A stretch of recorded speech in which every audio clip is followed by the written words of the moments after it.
今集我哋會上亞蘇火山食下火山灰，再睇下亞蘇山有咩必食必買嘅餐廳同埋手信鋪，再住埋一間米芝蓮3星推介嘅一泊二食，享受客房私人溫泉同房內用餐。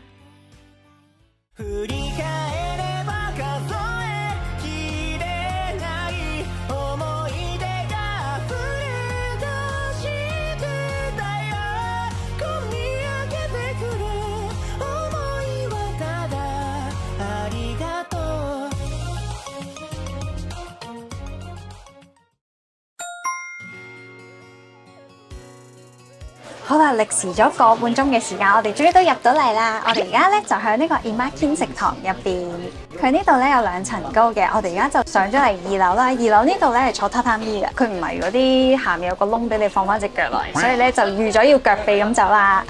我哋頭先咧其實就喺開店之前半個鐘啦，10點半嘅時候嚟到呢一度攞飛仔先嘅。個侍應姐姐就同我哋講話要等個半鐘啦。咁我哋12點半翻到嚟嘅時候咧，侍應姐姐已經同佢哋講咧要等2個鐘頭噶啦。呢一度咧其實佢都有外賣可以買嘅，外賣咧就等一陣嘅啫。其實係可以咧買翻去車入邊食啊，咁就唔使等啦。咁佢最出名嘅咧就係個赤牛當飯，呢隻赤牛係阿蘇呢一度特有嘅品種嚟嘅。傳說話咧，其實佢係用咗韓國牛同埋日本牛咧係混種出嚟嘅。赤牛咧點解會咁受歡迎啦？就因為咧和牛咧一直以嚟咧都係一種油脂感好重，跟住好香牛脂味嘅食材啦。咁但係赤牛咧就係反其道而行嘅，佢係以健康紅肉為主做出嚟嘅一種料理嚟嘅，所以咧佢就同傳統嘅嗰種牛檔咧係唔一樣。咁而呢一間 Imakin 食堂咧，佢用嘅牛咧就會用翻牛嘅大髀肉位，咁所以咧又會再實淨啲啦。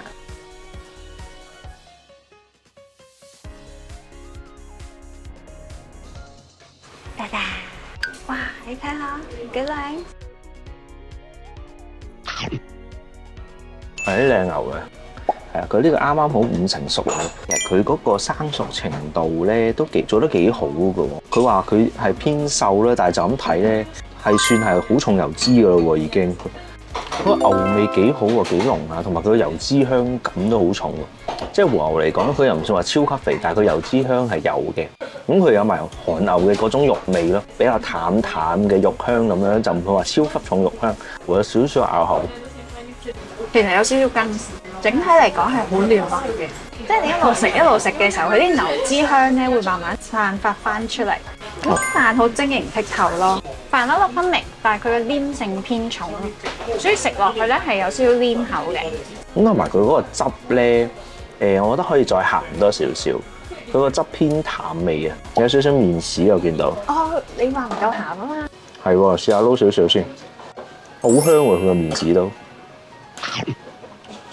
哇唔得，好鹹，頂唔順。佢唔係俾你撈晒㗎喎，我覺得呢嚿嘢食晒應該會飲少少咁樣。係啊，食晒應該會腎虧喎，我想講。係咁，我等我撈埋隻蛋落去先，好大粒啊，同埋好多汁啊！呢隻蛋，個蛋汁撈飯啊，一啖執晒落個嘴度。哇！蛋加牛加飯，喂撈埋仲好食，好食，掂。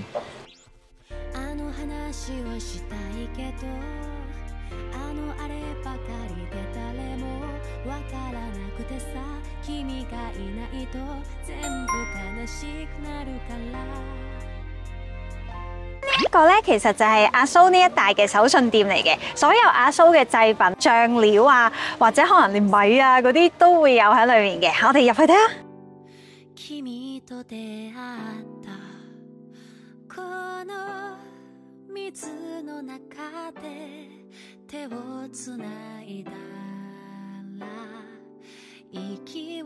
我哋由頭先嗰個 Imakin 餐廳過嚟呢度咧，只係5分鐘嘅車程啦。咁嚟到呢度咧，好多車已經泊咗喺個停車場度，入到嚟咧都幾多人。阿蘇啤酒都呢度都有得賣，超正。佢仲有呢隻，哇！阿蘇奶整嘅布甸啊，不如買啲阿蘇嘅米翻去，反正都冇乜米啦屋企。佢好多種唔同口味㗎喎，完全唔識分喎。但係你買呢個咧，個篋直接減咗2 kg 㗎咯。又好似係㗎。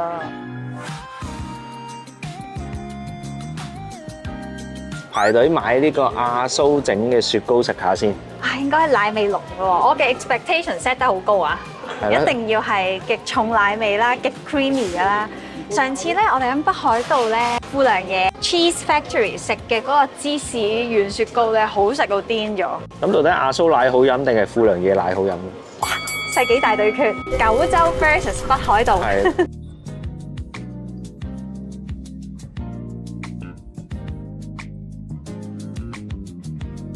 佢咧，哇，真係極水喎！佢已經溶溶地啦，開始。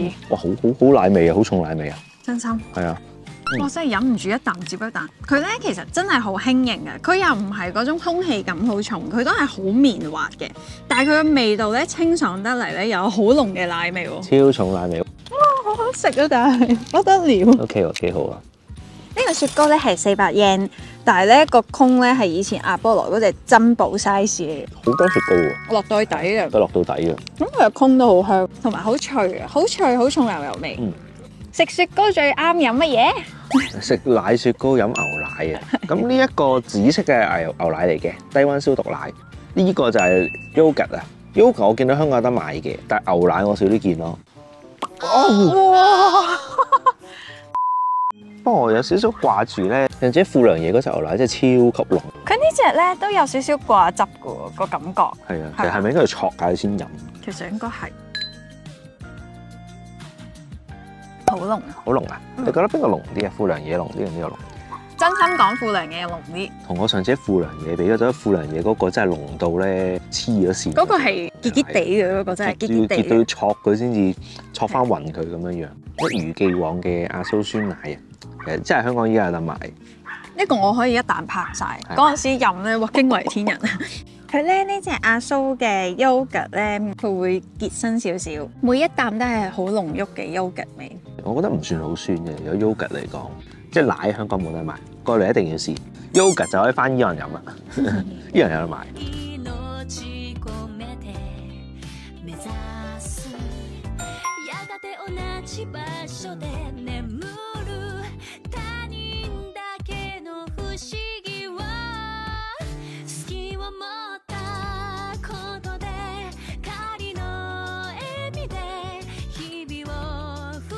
呢個玫瑰園咧有兩邊翼啦，中間仲有個大廳啦，周圍咧都種滿咗唔同品種啦、唔同顏色嘅玫瑰。而家已經開咗好多噶啦，去到5月中嘅時候咧，就會係佢最盛開嘅時間。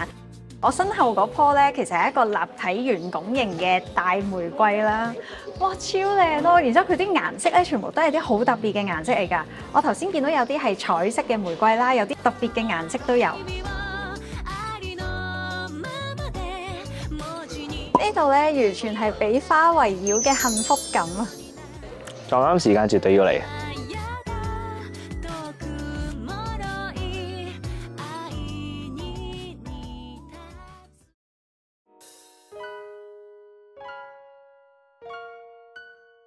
我哋又出發。我哋而家咧就會去阿蘇山。阿蘇火山。咁以前咧就要坐纜車上去嘅。咁嗰個纜車咧，喺2016年熊本地震嘅時候咧，已經損毀咗噶啦。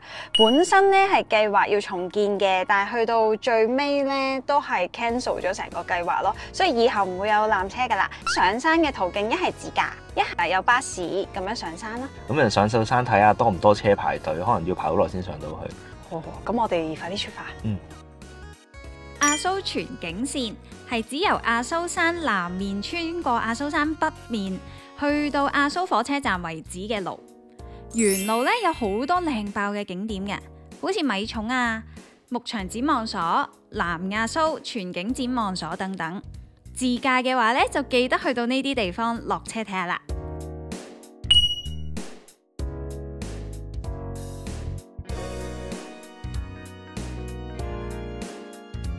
哇！全部都係牛啊，牛全部都係牛啊！放養緊嘅牛啊！係啊！哇，好正喎！佢哋個密度真係好低喎，好大個森林，好少牛啊！係咯，啲牛可以周圍跑喎，犀利到正！呢就係赤牛啊！赤牛可能劏隻嚟食下。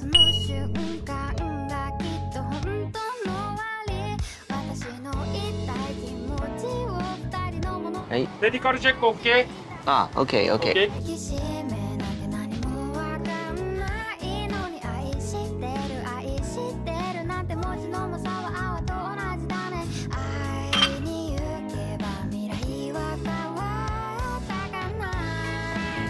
塊板咧，佢就係話俾你知空氣中咧二氧化硫嘅濃度咧，就係相對應咧佢個警示係去到幾多級嘅。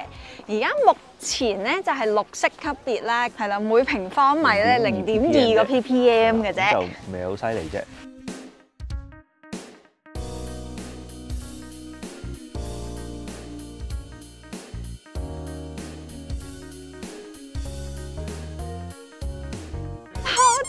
哇！我頭亂晒。我哋嚟到呢個阿蘇火山口，哇！勁大煙啊，黐線㗎。下面個底咧係一個深淵嚟㗎，係咯，係深不見底嘅，同埋咧佢一直都有啲氣體咁樣湧緊上嚟咧，出嚟啊，完全睇唔到個底。係啊係，好值得上嚟嘅，其實真係。keep 住咧有好多煙咁樣供出嚟，好壯觀喎，真係。係咯。其實咧呢啲煙咧，我哋琴日應該隱隱約約見到㗎，但係我哋就以為嗰啲雲聚咗喺度唔散咁樣，而家上到嚟咧就真係知啦，佢應該真係煙嚟嘅呢啲。咁上到嚟咧，佢好重嘅硫磺味啦，咁再帶少少焦味啊！嗰種好燶嘅味啊！佢個濃度都幾高嘅，雖然而家係綠色燈啦，但係有少少似已經去咗嗰啲地獄谷啊，去到啲泉眼位咧，嗰種好濃烈嘅硫磺味啊！去咗地獄谷乘2啊，我覺得嗰個感覺係。係。好大陣臭雞蛋味啊！我想講，都錯喉啊！真係，氣管唔好真係唔好上嚟。係啦，佢 even 係綠色嘅狀態咧，佢都係呼籲你心臟病、有氣管嘅毛病、有哮喘嘅都唔好上嚟啦。係啊，都幾犀利。哇！掂啊！掂啊！唉，掂啊！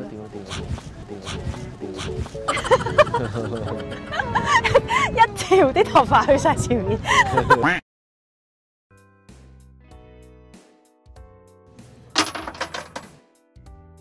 呢個係交通安全預手啊！我哋買嚟擺自己架車度嘅可以。佢呢度原來恰埋呢度嘅高度㗎，我哋而家響1592米嘅高空度。都幾高。係啊，食好呢啲紅本紅咧。佢應該整隻嗰隻紅本紅噴火嗰隻咧，喺個咁樣哥斯拉咁樣。好啦，我哋行完呢一個阿蘇火山，哇，好辛苦啊，好想咳啊！行完之後上車，同埋咧空氣咧係瀰漫住啲火山灰，而家好似有碌痰咧去咗我個喉嚨中間咁樣，要慢慢咳翻佢出嚟啊！係啊，頂住自己好辛苦。咁同埋我就真係唔建議坐 shuttle 上嚟啦，因為咧我記得 shuttle 都間佢差唔多成個鐘先有一班。係啊，因為呢度咧其實位置好空曠啦，其實佢冇乜位置可以俾你咧可以好舒服咁樣休息喺度等嘅。佢最多咧就係有嗰啲避難所咧，俾你可以入去裡面擋一擋風咁樣休息下，但係裡面冇燈，而且亦都唔係一個全密封嘅環境啦。咁所以咧，其實你都係吸住嗰啲火山灰喺嗰度嘅啫。咁呢個位置咧其實唔係好大啦。我哋今日上嚟嘅時候咧，佢大部分嘅位置都已經係綠色咗，可以俾我哋行嘅。係啊係，其實上面個停車場咧，比我想象中多停車位啊。可能呢度因為個火山灰比較犀利咧，咁啲人都唔會話留好耐咯。咁所以啲車都係進進出出咁好快，所以你入嚟都可以好快咁入到嚟。揀阿蘇火山上嚟玩咧，真係要揀個好天氣。今日天氣好好咧，真係好壯觀啊！藍天白雲超靚超靚，藍天白煙啊！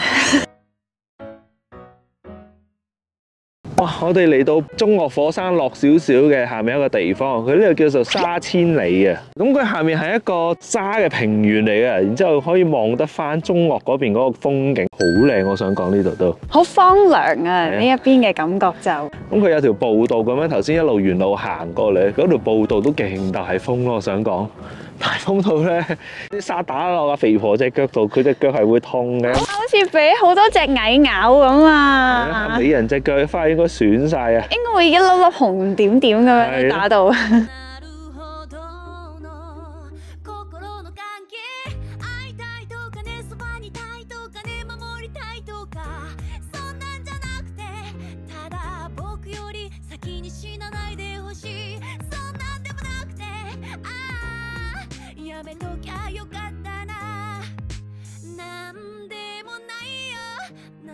好得意啊！火山灰紅本紅幾錢一隻話？500耶！500大丸啊！買啦，買！呢隻紅本紅咧，真係象真度極高。呢度做得幾靚。呢度仲有其他貓嘅。貓貓咯，仲有隻貓貓咯。啊！呢隻紅本紅係咩啊？將軍啊！攞住碌棒。我覺得有啲似魔法師、魔法營業部長。呢度叫做噴煙展望公園啊，咁但係今日個煙就升唔到好高啦，因為太大風啦。唔得咯，以前嗰個好啲咯。以前我哋企喺啲草叢度噶喎。呢度咪草叢咯？係咩？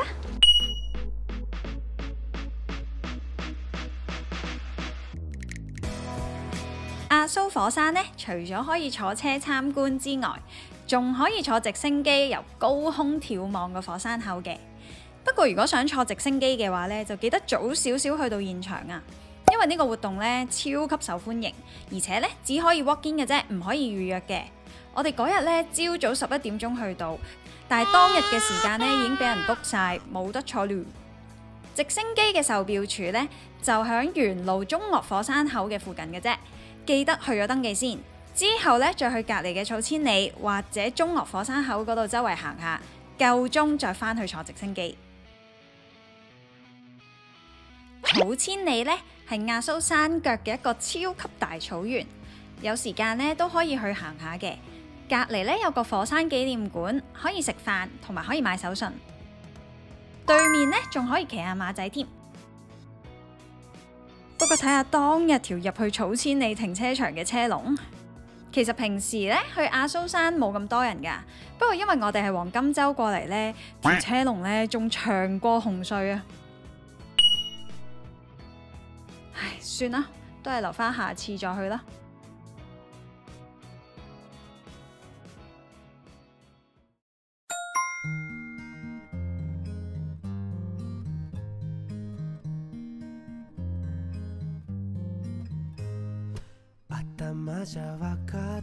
哇！歷時1個鐘顛簸嘅車程，我哋終於都嚟到呢一間溫泉旅館啦，叫蘇庵嚟蘇式嘅別棟。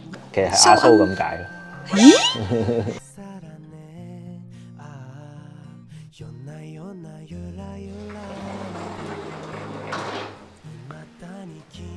係啦，我哋啱啱 check in 咗啦，我哋一齊嚟開箱呢一度嘅溫泉旅館啦。咁我哋而家呢度咧就係玄關嘅位置啦，玄關入嚟咧已經要先上幾級入去嘅喎。好啦，咁我哋咧一入到嚟呢度咧，第一間房就係我哋嘅大廳啦。咁呢個大廳咧，其實我哋就喺呢度食飯嘅，今晚會。係啦。咁呢間好正啊！呢間係私人餐室啊。又係榻榻米啦，又係個底冇窿窿俾我哋放隻腳落去，我哋又準備腳跛咁樣食飯啦。咁嚟到呢一度咧，有一個盒仔啊，喺個台面嗰度。其實咧，打開佢咧係啲茶壺嚟嘅。哦，佢有呢度自己出嘅茶係咪？蘇庵茶喎，呢個叫做。哦，即係自家製咯。係咯，一葉一會喎。咁呢個 mini pantry 咧就有熱水壺、凍水壺同埋 capsule 機，全部都係 standard 嘅 espresso roast 啊。仲有呢一個黑豆糕啊 ，welcome snacks。黑豆糕好正啊，我覺得。但係臘酒都未必記得食，記得食啦今次。食啦今次。啤酒唔使錢嘅嗬？啤酒唔係 alcohol 要錢咩？啤酒都要錢，有冇搞錯？呢個要錢啊！啲白樂燒灼我見到好多地方都有得賣喎。都係燒灼嚟㗎，薩摩燒灼。嗰啲薩摩燒灼喎。好啦，行完第一層之後，我哋而家即刻上去上面啊！哇，好高啊！呢度都行到氣咳嘅喎，要小心啲唔好碌落嚟喎，美女。好得意啊！呢度有個少少裝飾嘅喎，係一個樹葉形狀嘅竹啊！咁入到嚟2樓咧，其實就係我哋睡房嘅位置啦。哇！骨折啊！我影下你下巴先，影下你下巴先。整個下巴嚟啊！下巴。喂，救命！喂，好硬喎！好硬咩？黐線！我咁樣跳落去啊，加我嘅體重嘅骨折啊，真係。唔算好硬，係偏硬少少嘅。呢一間房咧真係好和風啊，因為咧你見到好多木嘅元素喺度啦，跟住佢啲牆紙咧就係用嗰種好似和紙嘅質地咧，有少少微粒喺上面，係好有質感嘅。咁嚟到呢一邊咧，仲要見到話呢個好似金箔鋪嘅屏風咁樣嘅一個掛畫，我諗起熊本城啊。哦，係熊本城有啲類似咁。但係我 Japanese 嘅土豪 style。咁嚟到呢一度又係一個雕花嘅竹柱，不過今次係雕，我估係梅花或者櫻花啦。夜晚要去洗手間唔使落樓下嘅，呢度已經有一個啦。唉，攤唞下先。呢兩張好似好瞓過張床。我想講咧，呢個可以舉住，好舒服啊！好得意喎！哇，呢度咧其實係有個露台啦。咁我哋出面露台好靚，呢個露台。哇！大家睇下呢一個景，冇得輸喎。呢度望住亞蘇火山啊！咁嗰邊噴晒煙嗰個就係亞蘇火山嗰個中岳啊！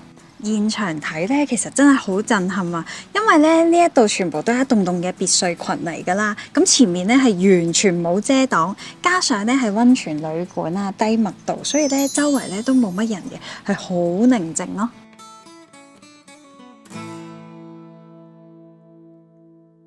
講咗咁耐咧，個主角咧都未出現啊！我哋而家即刻入去睇下溫泉。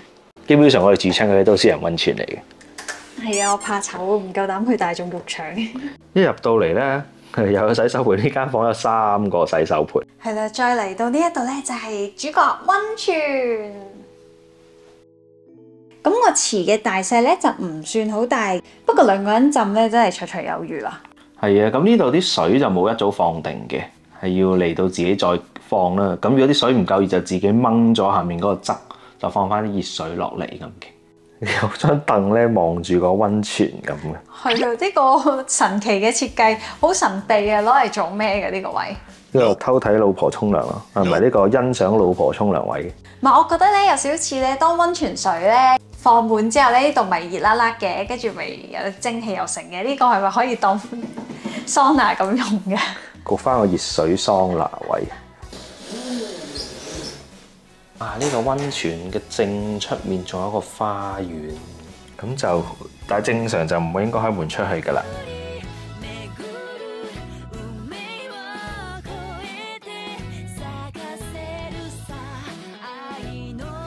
我哋咧今晚嘅晚餐咧已經上台啦，極速啊！我哋咧時間好緊迫啊，因為咧我哋而家台面嘅所有嘢都係前菜嚟嘅啫，30分鐘之後咧再會上另外一啲嘢食嘅，所以我哋要扎粒啦。乾個杯先，飲杯。咁我哋就嗌咗支酒啊，好似幾靚喎呢個。有日本梗係要喪飲清酒啦。好啦，唔客氣啦。食邊樣先話佢話？佢咧首先就係介紹咗呢一碟 sashimi 先嘅。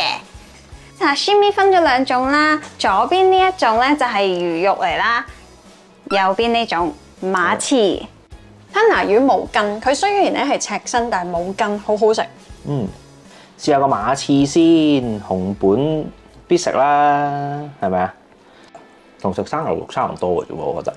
紅本咧點解會咁出名食馬刺咧？宰馬為食，打仗打到冇嘢食，唔夠糧草啦，啲糧草送唔切嚟啦，跟住就冇嘢食，然之後就捽湯嗰隻馬嚟食咯，跟住發現呢隻馬都幾好食。佢啲肉咧係偏瘦啦，但係油花嘅分佈咧都好均勻嘅，咁而且咧唔會有腥味啦，咁慢慢發展出呢個馬肉刺身料理啊。咁點解咧馬肉咧亦都叫做鷹肉咧？就因為馬肉咧本身係略帶粉紅色嘅，咁有啲好靚油脂好豐富嘅馬肉咧，佢仲會有一個好似櫻花紋咁樣脂肪嘅分佈，咁所以咧佢亦都叫做鷹肉啦。依家咧馬肉已經係啲高級刺身料理，紅本出產必食名物啊！蓮藕辣根係成日都想買，但係佢咧如果要做手信咧係急凍貨嚟嘅，所以我哋冇辦法買。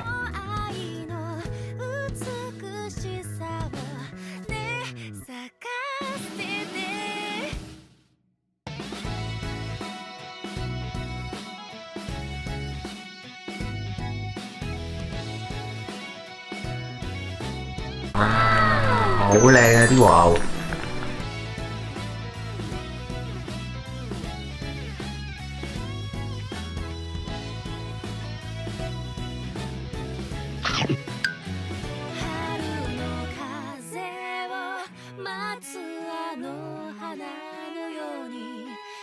個飯真係靚，好香哇，好香米味，黐線靚到痹。有少少唔似日本米咯，日本米正常好黏㗎，佢唔黏嘅。但係咧，佢咧好晶瑩剔透㗎，即係你見到佢咧好似，咦好似好濕咁嘅，表面令立立嘅，但係其實佢好乾身㗎啦已經，但係佢係吸滿水嘅，所以佢唔會硬，佢彈牙，然之後咧佢唔會好黐好黏，唔會濕晒，唔會腍啊。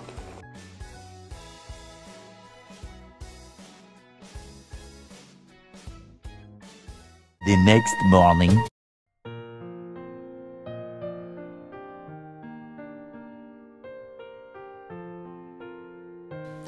蘇庵呢一度咧嘅溫泉咧就叫做夢霞溫泉，係碳酸氫鈉泉嚟嘅，就係一啲簡單溫泉啦，亦都係叫做美肌之泉。咁呢一度嘅溫泉嘅泉水咧就比較溫和嘅，咁帶少少藥酸性啦，對皮膚好好，所以都叫做美肌之泉。我哋咧琴日去咗高千穗啦，攀山涉水仲撐埋船添啊！其實咧都已經好攰噶啦。咁我哋咧浸咗呢個溫泉之後咧，成個人鬆晒。呢個溫泉咧其實都有個功效啦，對關節痛、肌肉疲勞、肌肉酸痛，佢都有一個舒緩嘅作用嘅。我自己覺得成個感覺都非常之唔錯嘅，因為咧入到嚟咧其實係完全私人溫泉、私人過室。基本上入到嚟就唔使再出去。咁晚餐其實就比較普通少少。咁佢主要都係食呢度最出名嗰個紅本嘅和牛啦。佢和個油花真係超靚、超靚、超靚嘅。咁但係好多時溫泉酒店都可以提供到呢一種嘅咁靚嘅和牛花㗎啦。同埋嗰紅本嘅馬刺，我覺得都幾好食。而我自己相對嚟講比較中意嘅就係佢嗰個和式早餐，因為你知平時啲和式早餐就好鹹啊，或者好多漬物啊，咁就未必好啱口味。咁但係呢度咧，其實啲早餐咁佢就唔會淨係得日式嘅漬物同埋飯咁啦。咁佢就加咗啲西式嘅元素嘅，例如有煙肉啦、yogurt 啦，同埋沙律嘅，咁成個感覺都唔錯。今次食呢個早餐，我覺得佢就真係唔算好鹹嘅啫，因為佢大部分鹹嘅嗰啲植物啦，其實都好細碟，好細碟。咁樣再撈飯，其實加埋，我覺得個感覺啱啱好嘅。嚟到呢一度咧，我就覺得好舒服啊！我哋咧就全部都係住喺一啲獨立屋入邊嘅，咁就好清靜啦，唔會俾隔離屋騷擾。咁呢度2層高咧，其實都幾好玩嘅，我哋可以走上走落咁樣樣。好攰啊，上上落落行到。咁我最後開估一下呢間酒店幾多錢啊？咁呢間酒店係米芝蓮3星推介啊，就係4000元正港紙1晚。咁咧我就覺得超級抵玩啦，因為4000蚊你米芝蓮3星餐廳食都要成3000蚊，咁就4000蚊包一博二食，仲包埋間咁勁靚嘅別邸房，超抵玩 ，CP 值高啊！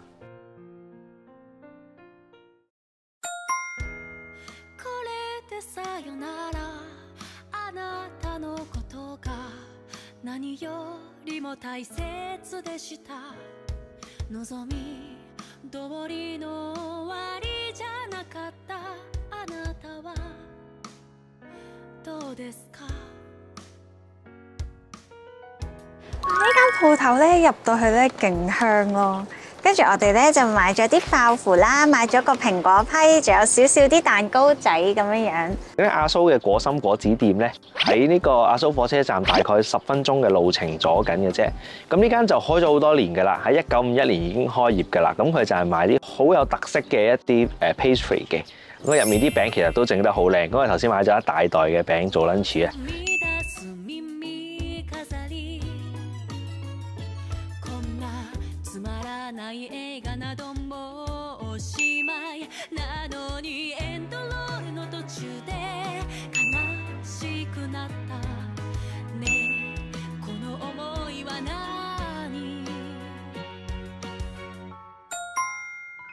あなたが見据えた未来に私もいたい鼻先が触れるくらい。呢度係專賣亞蘇產嘅農產品嘅，咁佢喺正呢個火車站隔離嘅呢個站係。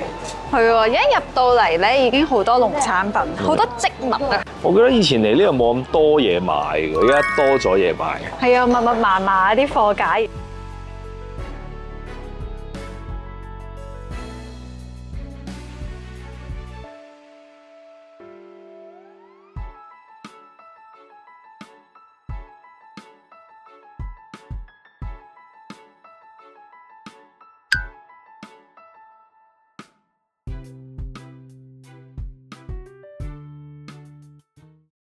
下一集我哋會深入九州第一溫泉秘境黑川溫泉，仲有行埋日本第一高、九州最靚嘅吊橋，感受一下風中漫步。呢一集就嚟到呢度啦，記得 comment、like、share 同 subscribe， 我哋下條片見。